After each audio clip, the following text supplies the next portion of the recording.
حتى ئێستا ئێمە ئەم معاشەمان داوە و لەو ڕۆژەی کە ئێمە پێمان نەکرێ معاشات بدەین ئێمە بەڕەسمی ئەعلانی دەکەین دەڵێن پێمان ناکرێتن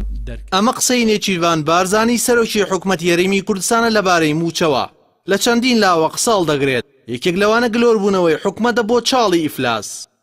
حکومەت یاریمی کوردستان تا ئێستا موچەی 8 مانگی فەرمانبەرانی داوە بۆ ساڵی 2017 دە موچەی فەرمانبەران جگە لە پاشەکەوت بۆ ساڵەکانی 2015 و 16 و 17 قەرزارە. فەرمانبەران بەلایانی زۆرەوە چاوەڕوانن تەنها موچەی 1 مانگی دیکە وەربگرن لە حکومەت چکە ئاستی پێشبینیان بۆ داهاتی حکومەت هێرێم زیاتر نییە لەوە.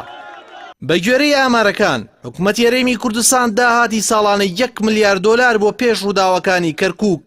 بەڵام ئێستا ڕاستەوخۆ لە سەدا 50 داهاتی خۆی لەدەستداوە و داهاتی بۆ خوار 500 میلیۆن دۆلار دابەزیوە. ئەوەش لە کاتێکدایە تەنها موچەی فەرمانبەرانی یاریمی کوردستان 897 ملیار و 500 میلیۆن دینارە کاوتایە بە پتر لە 600 میلیۆن دۆلار. واتە ئێستا هەرێمی کوردستان ئەو داهاتەی دەستی دەکەوێت تەنها لە شەدا 60 موچەی فەرمانبەرانە هیچ بڕەپارێکی نابێت بۆ دانەوەی قەرز و شایستەی دارایی کۆمپانیەکانی نەوت و بەکارخستنەوەی پرۆژەکان و هەڵسوڕاندنی کارەکانی حکومەت.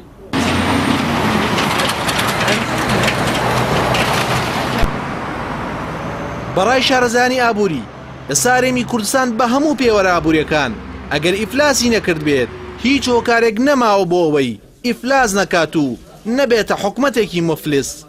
بەڵام تاکە هۆکارێک بتوانێت حکومەت هێرێم لەم دۆخە دەربکات ئەوەی عێراق دەرگای خۆی بۆ هەرێم بکاتەوە و پشکی بودجەی خۆی بۆ ڕەوانە بکات ئەوەش تا ئێستا ئاسۆکانی بەڕوونی دیار نین و پێشبینیەکی بەهێز نییە بۆی هەرێم و عێراق ئەگەر دانیشتنیش ئەنجام بدەن بتوانن بگەن ڕێکەوتنێکی ئیجابی بۆ ناردنی موچەی فەرمانبەرانی یاریمی کوردستان.